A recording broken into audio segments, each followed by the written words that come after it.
Good afternoon, Barcelona. It is currently 1 o'clock in the afternoon. I've gotten a bit of a late start these last few days because with naps and late dinners generally come late nights and then late mornings and now late starts. But my goal for today is to just walk around and see as much of Barcelona as possible, which goes hand in hand with what we're talking about today, which are the new hatch tiers for eggs. The Silph Research just recently published some research on the updated hatch tier rarity, egg hatch rarity tiers for Pokemon GO. As you know, during the anniversary event, eggs were shuffled up and different Pokemon started hatching. Some Pokemon disappeared, and the Silph Research team has been hard at work figuring out exactly which Pokemon are now hatching, no longer hatching, and which ones are the most rare. So again, I'm gonna walk, try to hatch as many of these eggs as possible, see as much of Barcelona as possible, and there's one specific spot that I've been recommended to do exactly that.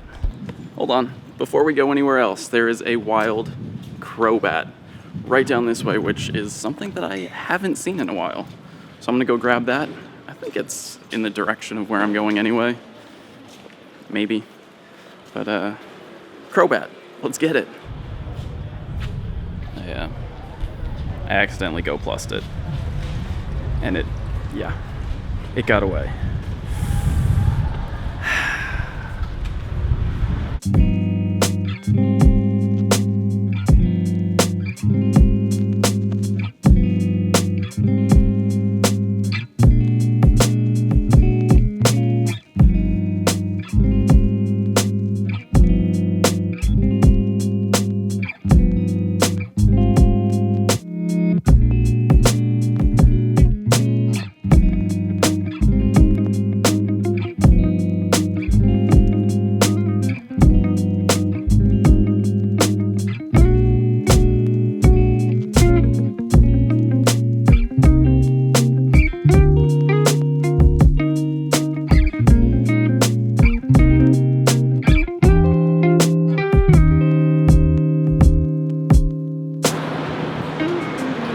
This isn't actually the spot that I was intending to head to. This is Rarest, which is formerly a bullfighting arena, but since that's now illegal here in Catalonia, it's a mall.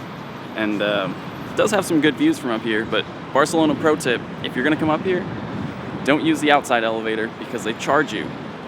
You can just walk inside the mall and use the elevators and escalators there for free.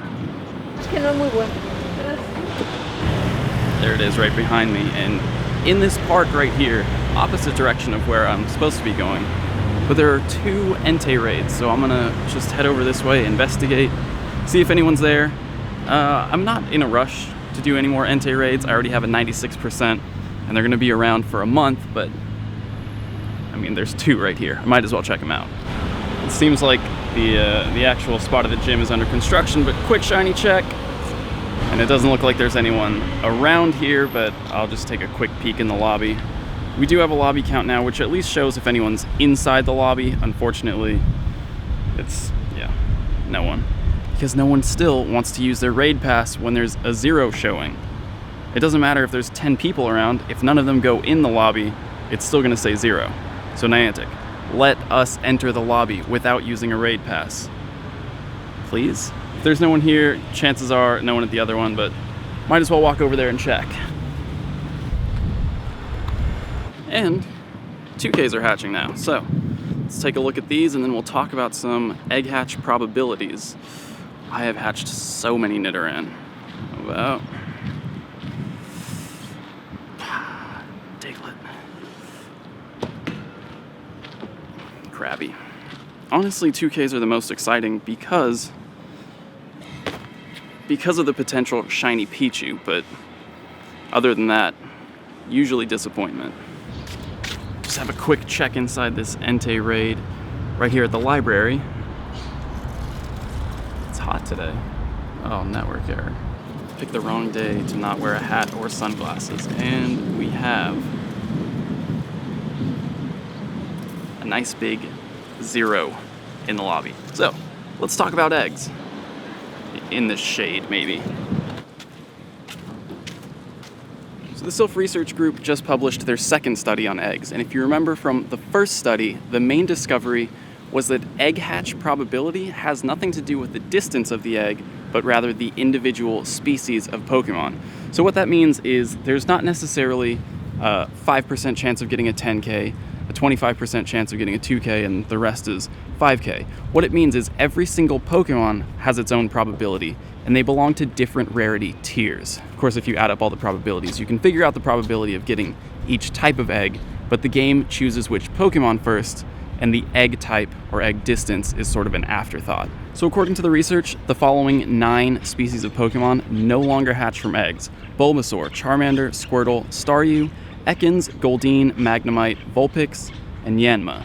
Interesting that Yanma's included, because the rest of them are Gen 1, and I understand, as we move towards Gen 2 and eventually towards Gen 3, we want to be hatching less Gen 1 Pokemon since we've been hatching those from the beginning, more Gen 2 Pokemon, and eventually Gen 3 Pokemon. 13 new species of Pokemon have been added to eggs, and they're Gen 2. Chikorita, Cyndaquil, Totodile, Teddiursa, Houndour, Snubbull, Marill, Wooper, Hoppip, Chinchou, Swinub, Natu, and Spinarak, unfortunately. And then finally, we've all observed this since the anniversary event, but Chinchou is moved from 10K down to 5K, Mantine also down to 5K, Pineco and Gligar all down to 5K. Now, as far as rarity goes, remember, the game determines which Pokemon you're given in an egg and not which type of egg you're given at first.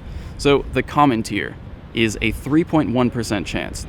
That means every time you spin a Pokestop and get an egg, there's a 3.1% chance that it's one of these specific species. Each of these species has a 3.1% chance of appearing in your egg.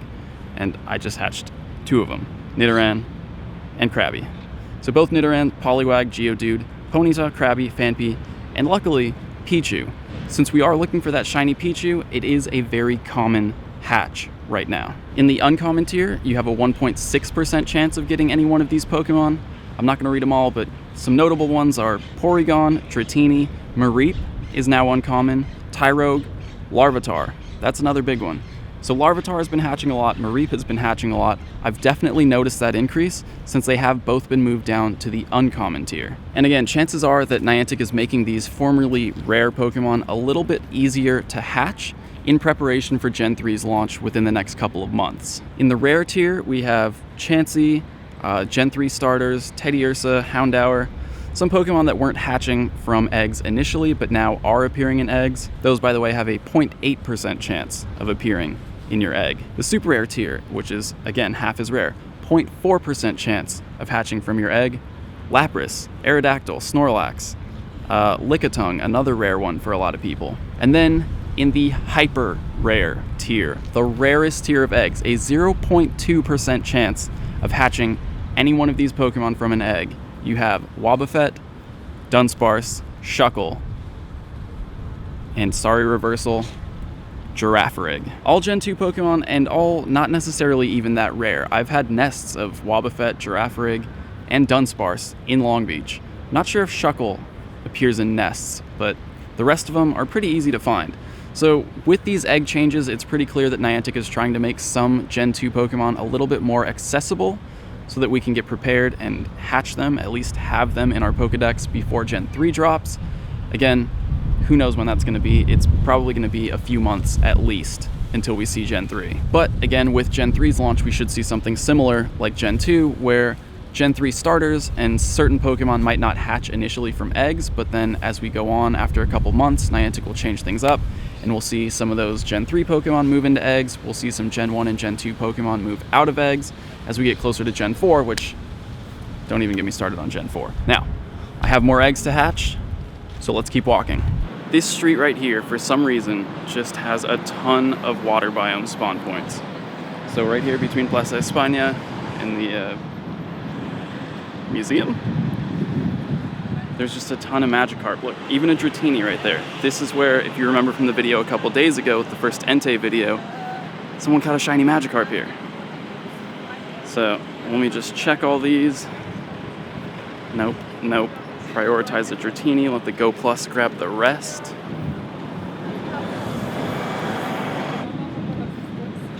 Got it. And one more Magikarp. Oh god, my phone's so slow. No.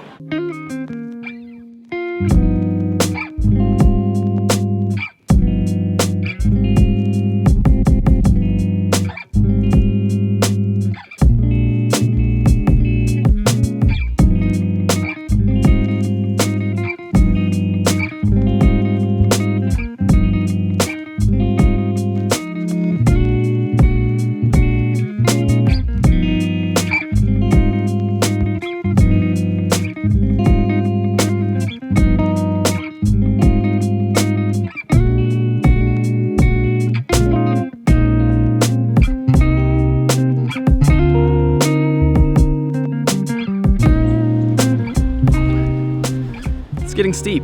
I could have picked a flatter path to take to hatch these eggs, but I'm hoping the view is going to be worth it. There's also a bus, but that goes too fast to hatch the eggs, so get my cardio in for the day.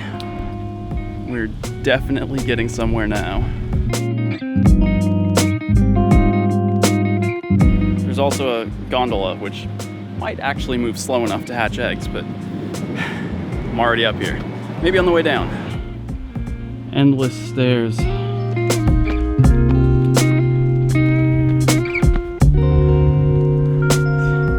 It's right up here. I'm almost there.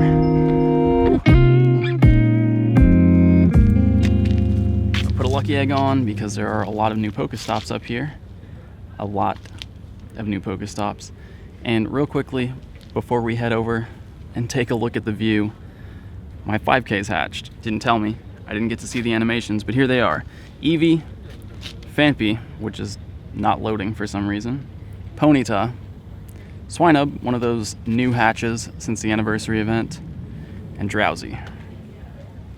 Yay. So with that, I only have the one 10K left, but I should be able to fill up probably from just the Pokestops up here in the castle, and then maybe even hatch some more before I get back to the apartment later today.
Last new Pokestop of the castle, and I missed it. There it is. Not loading though. Having problems with my service up here, and just in general.